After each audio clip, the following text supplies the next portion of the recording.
Buenas tardes, ingeniero Johan Morales. Continuando con la clase número 2 de la unidad número 2, vamos a hablar sobre lo que son las necesidades o alimentación y requerimientos. En este momento vamos a detallar lo que son las necesidades nutricionales de los animales. Las necesidades nutritivas requeridas por los animales van a ser cubiertas por los alimentos. Por tanto, debería de utilizarse una nomenclatura común para designar lo que se requiere los unos y lo que aportan los otros, además de las mismas unidades de valoración nutritiva. Los animales domésticos van a tener unos requisitos en cuanto a energía para mantener todas sus actividades vitales.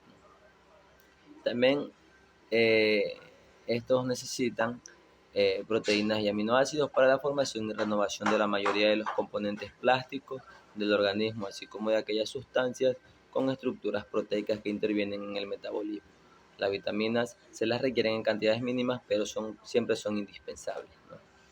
Los minerales formadores de tejidos de sostén y presentes en solución en todos los fluidos corporales y en muchas reacciones bioquímicas y son de muy y gran importancia. Eh, Esto fue lo que pudimos visualizar en la clase número 2 de la unidad número 2.